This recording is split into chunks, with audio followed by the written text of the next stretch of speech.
Assalamualaikum warahmatullahi wabarakatuh.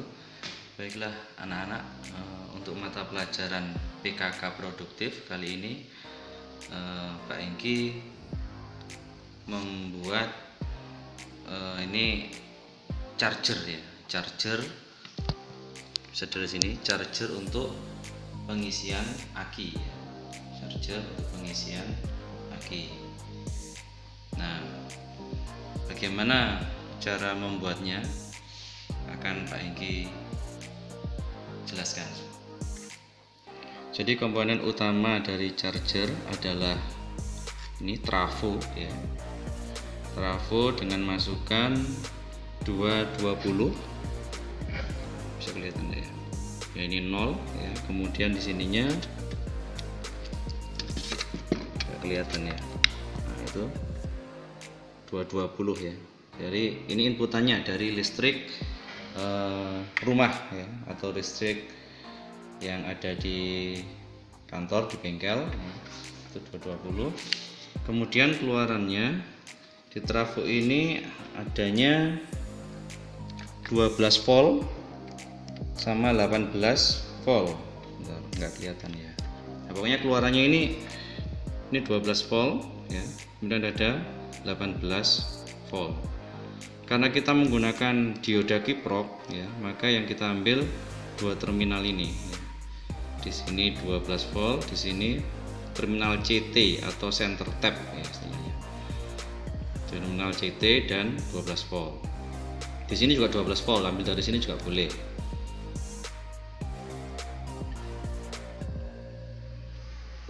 Nah, untuk skemanya seperti apa? Akan Pak Engki gambarkan di sini.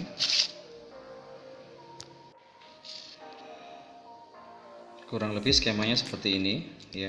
Jadi dari trafo ini, kalau kita gambarkan trafonya seperti ini trafo CT, jadi center tap.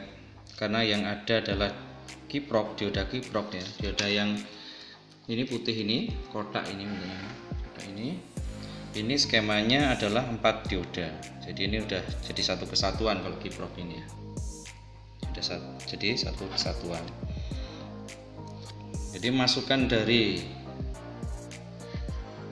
jala PLN ini 220, keluarannya kita ambil 12. Kalau ada trafo yang keluarannya 15 itu malah lebih bagus ya untuk pengisian. Tapi kalau karena ini yang ada di bengkel adalah 12 volt, nggak apa-apa, kita gunakan itu. Jadi tegangannya sedikit lebih tinggi dari 12 voltnya aki. Tapi kalau nanti kalau kita pakai 15 volt, nanti tegangannya bisa sampai pengisiannya itu sekitar 14-an ya. Karena kita gunakan yang 12 volt, ini tegangannya ya di atas sedikit dari 12. Ya nanti sekitar 13 voltan lah ya. Karena jala-jala PLN ini juga meskipun teorinya 220, tapi bisa lebih dari itu ya, bisa 230 atau lebih sedikit gitu. Sehingga keluarannya juga lebih dari 12 volt di sini. Itu bisa kita manfaatkan untuk pengisian aki. Kita akan kembali lagi ke skema ini 220, keluarannya nanti 12 volt. Nah, ini karena di sini kiprok ya atau dioda ya. 4 dioda ini bisa membentuk tegangan yang searah ya, tegangan yang searah.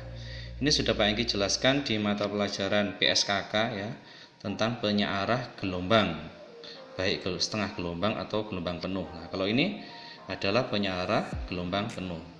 Kalian kalau lebih jelasnya lagi bisa lihat di simulasi videonya Pak Engki di mata pelajaran PSKK ya. Nah, ini keluarannya meskipun di sini tulisannya 12, tapi pada kenyataannya di sini akan lebih ya. Karena di jala-jala PLN itu lebih dari 220 di sini. Di sini lebih dari 220, di sini lebih dari 12 ya. Di sini juga akan keluarannya lebih dari 12 volt. Nah, aki kan tegangannya 12 volt secara teori ya. Nah, ini karena ini lebih dari 12, maka terjadi pengisian nanti. Mungkin sekitar 13 volt ini nanti pengisiannya ya. Sekitar 13-an volt ya, 13, sekian lah. Nah, nanti ini bisa kita manfaatkan untuk pengisian. Ini adalah rangkaian dasarnya. Ini rangkaian dasarnya sistem sistem charger untuk pengisian. Nah, untuk tambahannya bisalah ditambahi sama blower ini ya, kipas, karena nanti barangkali kalau ada panas ya, terutama di dioda ini bisa muncul panas. Kalau di trafonya juga bisa saja ya, tapi tidak terlalu ya. Jadi untuk mendinginkannya bisa kita pasangkan blower. Nah, blower tuh masangnya gimana? Nah, kita bisa ambil dari tegangan 12 volt juga di sini ya. Nah, ini tegangan 12 volt. Kemudian kita kasih dioda, kemudian kapasitor. Nah, tujuannya dioda tadi penyarah. Ini kita satu diodanya ya. Tidak kita gunakan kiprok kayak tadi. Gunakan kiprok juga boleh ya, atau 4 dioda seperti ini ya. Ini juga kiprok. Ini kalau 4 dioda berarti penyarah gelombang penuh, tapi kalau hanya satu dioda gini berarti penyarah setengah gelombang. Nah, karena kita tidak butuh blower terlalu terlalu kencang ya, kita blowernya sedikit aja istilahnya perputarannya tidak terlalu kencang, nggak masalah. Nah, maka kita bisa gunakan satu dioda saja udah cukup ya. Nah, diodanya juga skemanya hampir sama ya, seperti ini, hampir sama. Jadi ini di trafo ini ada beberapa lilitan sebenarnya ya, ada banyak lilitan. Kita bisa gambarkan ulang di sini. Ini ya. Ini 12 volt, 220 volt. Nah, kemudian di sini ada 12 volt tadi ya. Nah, ini kita pasang dioda. Nah, ini dioda 1. Kemudian kita kasih kapasitor. Kapasitornya ini nilainya pokoknya di atasnya 12. Ini yang ada berapa itu? 25 ya, 25 volt. Jadi kemampuannya dia bisa 25 volt. Nah, kemudian ini baru di blower atau dikasih kipas. Motor blower ya, kita kasih tanda M gitu. Nah, jadi seperti itu ya. Jadi ini chargernya, ini pendinginnya. Kemudian ini juga ada tambahan lagi alat ya untuk membaca tegangan sama ampernya. Nah, ini bisa lihat di manualnya sambungannya kemana ya. Kalau ini kabel kuning sama merahnya kita taruh di keluarannya kiprok ya. Sini. Kemudian atau di 12 volt ya, ini di 12 volt.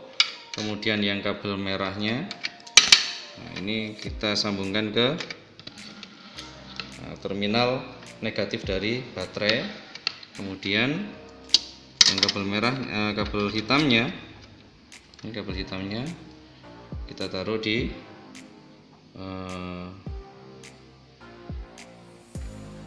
negatifnya ya, kiprok ya, negatifnya kiprok. Tapi ini lebih baik lihat manualnya, bisa beda. Ini namanya ampere meter sama voltmeter ya, bisa beda produk, bisa berbeda cara menyambungkannya. Jadi silahkan lihat manualnya. Di beberapa YouTube juga ada caranya ya. Kemudian ada kabel yang tidak terpakai ini di sini. Ya, ini nggak perlu dipakai, yang warna hitam. Nah, ini tambahan aja ya. Jadi untuk menunjukkan berapa tegangan pengisian dan arus pengisiannya. Nah, ini kita uji coba terminal yang ke jala-jala PLN ya, atau ke listrik PLN. Ini kita sambungkan ya ke steker. Nah, kemudian keluarannya ini ya, keluaran positif sama negatifnya yang ke aki kita hubungkan, yang merah ke positif, kemudian yang kabel hitamnya ke negatif ini. Seperti ini, jangan sampai tertukar ya, karena itu nanti relatif berbahaya ya, karena arusnya akan sangat tinggi. Bahkan tidak jarang akan terjadi kerusakan ya nanti di aki kalau sampai tertukar positif sama negatifnya. Jadi harus sangat diperhatikan. Nah, ini indikatornya, pengisiannya 13,8 volt ya. Meskipun secara teori tadi tulisan di trafonya 12 volt ya. Tadi sudah Pak Engki sampaikan. Nah, karena tegangan masukan dari PLN itu lebih dari 220, maka di sini juga lebih dari 12. Nah, ini ternyata sampai 13,8. Nah, ini bisa kita manfaatkan untuk pengisian ya, karena tegangannya lebih dari 12. Tapi alangkah lebih baiknya lagi kalau kita dapat trafo yang keluarannya 15 volt ya, 15 volt. Itu akan lebih tinggi lagi, bisa pengisiannya 14 atau bahkan 15 ya. 15 volt. Jadi nanti tegangannya akan lebih pengisiannya akan lebih cepat dengan tegangan yang relatif tinggi. Tapi tidak boleh terlalu tinggi ya. Ini Pak Engki ada sih di sini tegangan 18 volt, tapi cuman khawatir ya nanti tegangannya terlalu tinggi ya. Nanti malah merusak akinya. Nah, itu. Jadi ini sudah cukup 13,9 volt keluarannya. Kemudian arusnya itu bisa kita lihat 3,57. Ini arus pengisiannya. Nanti baterai kalau semakin penuh, ini arusnya akan semakin berkurang ya. Kalau bisa mendekati 0 ampere ya berarti itu sudah benar-benar penuh. Tapi setidaknya ini nanti kalau seandainya ampernya kecil sekali ya, misalnya 1 volt, nah itu sudah lumayan ya. 1 ampere maksudnya ya, 1 ampere atau kurang dari 1 ampere itu berarti sudah bisa dikatakan penuh ini. Kalau bisa ideal 0 ampere ya, itu jauh lebih bagus ya, sangat penuh ya, benar-benar penuh. Nah, ini kipasnya juga nyala untuk pendinginnya ya, untuk pendinginnya.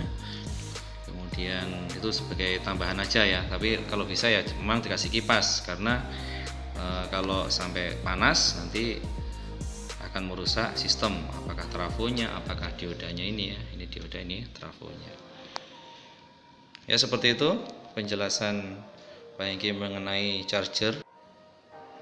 Sebagai tambahan ya, jika ingin charger ini lebih aman ya, barangkali kalau terjadi konsleting di sini ya, atau di sininya, konslet atau hubung singkat, agar tidak membahayakan untuk alatnya, boleh kalian tambahi fuse ya. Di sini boleh ditambahi fuse atau sekring. Sekringnya atau fuse-nya, karena itu pengisiannya tadi kalian lihat sekitar 3 ampere ya, di sini 10 ampere boleh, atau lebih juga boleh, misalnya dikasih sekring 15 ampere gitu ya. Demikian pula yang di sini ya, di sini saja sudah cukup sebenarnya ya. Kalau di sini pengamannya dari jala-jala PLN juga sudah cukup ya, dengan adanya sekring rumah atau apa namanya itu, apa ya, yang di meteran itu ya, ada saklar di meteran itu, lupa Pak Engki namanya. Nah, ini dikasih boleh, tidak boleh. Jadi kalau ada hubung singkat ini sudah mengamankan. Tapi kalau ini mau dikasih sendiri juga tidak masalah ya. Kasih sekring ya, sekring. Jadi itu untuk pengaman aja. Tidak menggunakan juga tidak apa-apa, cuman sebagai catatan harus hati-hati ya. Terminal positif harus kena terminal positif aki, negatif juga negatif aki ya, jadi harus waspada gitu. Jadi itu untuk tambahannya. Baiklah anak-anak, itu tadi penjelasan Pak Engki mengenai pembuatan charger aki ya, atau charger baterai kendaraan. Barangkali bisa menjadi produk kalian nantinya di pelajaran PKK. Mau bikin yang lebih sederhana dari ini juga silahkan ya. Kotaknya juga dari kotak-kotak bekas juga silahkan ya. Nah, demikian penjelasan Pak Engki, semoga bermanfaat. Saya akhiri. Assalamualaikum warahmatullahi wabarakatuh.